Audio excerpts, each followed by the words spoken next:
back to my YouTube channel.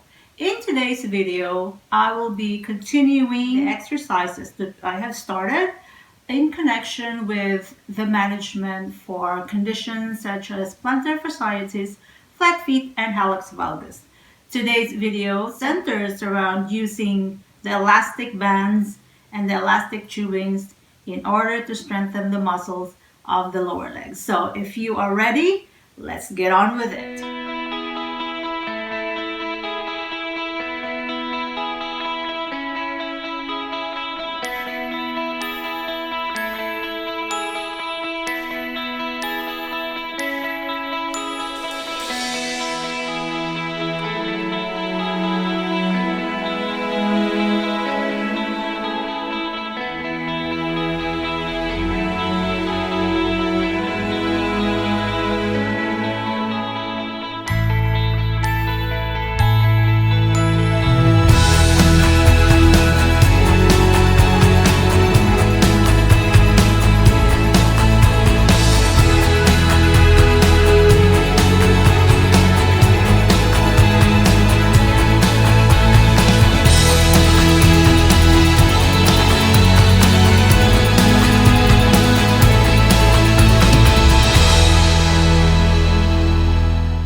I have two examples of elastic bands in here. The stretches of the band depends on the color, but not all the colors on the specific brands have the same consistency of whether it is a little bit tighter and have more resistance or if it has lesser resistance.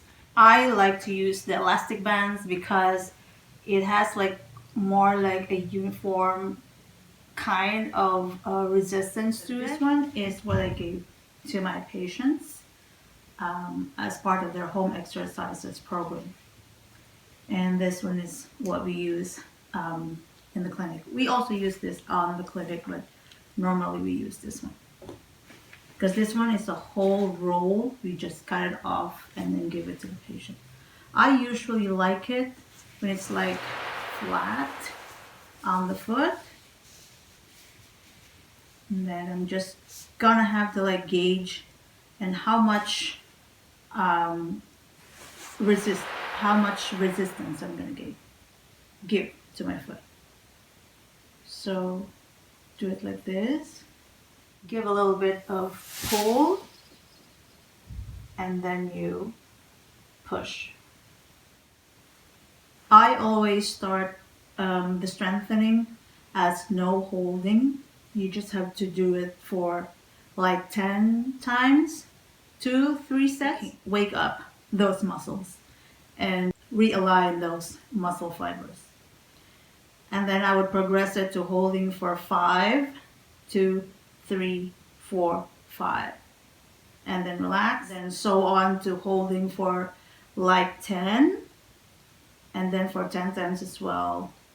And so on. That one is for the calf muscle. Just in case if you're wondering like why is it that it comes in different colors. The colors, not all brands have the same resistance with specific colors. That depends upon the brands that you are buying. So far that's what I have been observing. But when you buy it, you actually would, there's always like on the box it says how much of this is the resistance for that specific color.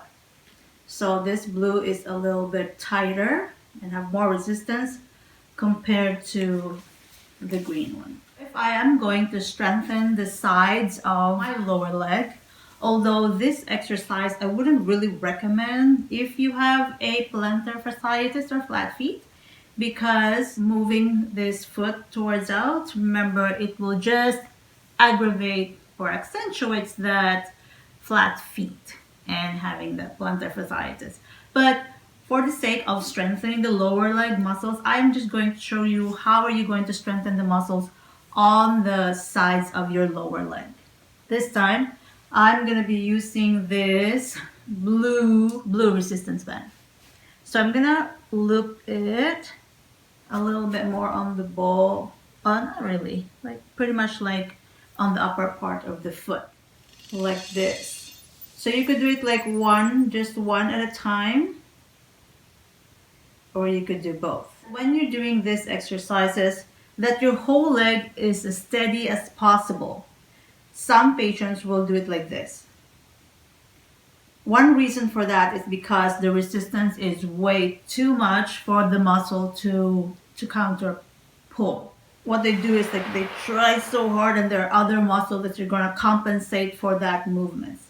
So either you change the resistance bands, or just tell them to kind of like push their knees down, or just as relaxed as possible without really rolling this whole leg out here. It's just the movement of the foot towards out. If you are looking at this one, you see this muscle is the one that's just moving or contracting. If you're doing like this, the muscle that is acting that or doing that movement is your hip external rotators. Okay? Probably a little bit in here, but it's really more the external rotators. I will do it for like 10 counts, 10 times without holding first, times 3, progress it to 5 seconds hold, times 10, and then 15 seconds hold, up to 30 seconds hold, times 3. That way we could gradually progress the strengthening of your muscles. You don't want to go jump in right away as well. You get soreness pretty much. The next one is the inverter muscles, like this muscle, which is the one that I would recommend you that you are going to do when you have plantar fasciitis or flat feet, because that's gonna create that arch in here. Now you have the option to tie it. Let's say, for example, if there is a chair in here or anything that is sturdy, you could put this right around here, and then you'll do it this way. It's kind of like hard because I just use my hand. I would do it this way. Okay. Now this foot is stabilizing the exercise foot. Let me just show you one first on the right side. So you go this way. I'm not sure if you could see it. Going this way. It's really very good. And the other one may counter pull too. The legs here are stabilizing the lower leg, that it is not rolling side to side. If you do it this way both, sorry, just keeps on slipping. You might not want to use the socks when you do this exercises. Sometimes it confuses me if I do both. So I'll just do one at a time. So I could just really concentrate and feel that muscle in here. That muscle is called tibialis posterior. And then I could hold that, and then I could do this part here. If you are doing the dorsiflexors, which is this movement, definitely you need something on the front to tie the band, because you can't do it like this and then hold it. Can't even do the movements. Just a second. Okay, for the dorsiflexors, I'm just gonna use this one because I need to tie it around the chair. Okay, so, and that's good because I made it a little bit longer. Then you can just tie it from here.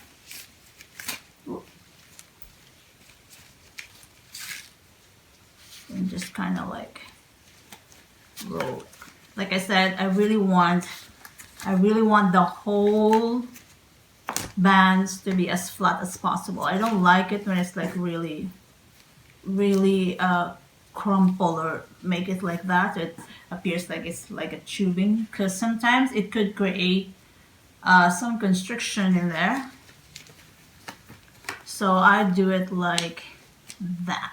I'm gonna adjust myself a little bit far. For me, this is a very important muscle to strengthen, because when you have plantar fasciitis, like most likely you also have tight calf.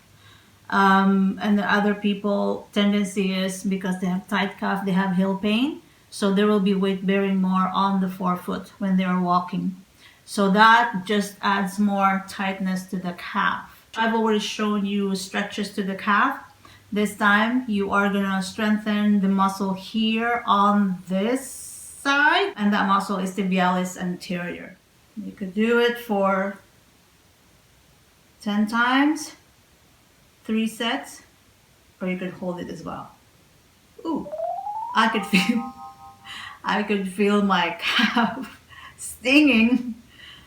So probably, well, I'm stretching at the same time and then strengthening this one as well. And especially when I do it like this, the stinging goes all the way in here. If you guys are just starting to do this, you could just bend your knee because you only wanted to like strengthen this muscle. I could really feel it's really like starting to get tired. Okay, but you kind of give the idea that that's how the movement of the muscle, that's how the foot it needs to be. So this one as well, if you like flatten it all the way to the foot toes, then the toes is also strengthened. If you just focus on the toes, you go a little bit more in here. There you go. I have less movement on the toes, but this one is good for muscles that is responsible for bringing the great toe up as well as the toes. Now with the therotubing, it is pretty much the same exercises that you are going to do, except that it will look like this. I'll just show you one exercise just to kind of like give you an idea how to use the therotubing. Now let me just use this one. Or you know what? I'll just use this one. Strengthening of the calf. Just do it like this. The only thing with therotubing is that it kind of like rolls. It's hard to like gauge the strengthening. That's why I like the TheraBand. It's because I can just make it as flat as possible. But you can still use this one as well. If you're just strengthening the toe, there you go. And then this one too. Same thing as well when you're doing the inversion. Tie it around this one in here. I use the therotubes, the elastic tubings, for other exercises, which I am going to show to you later on targeting different parts of the body. But just to kind of like show you the different colors, my therotubing has the equivalent of how many pounds or kilograms per color. This yellow is for 5 pounds or for 2.3 kilograms.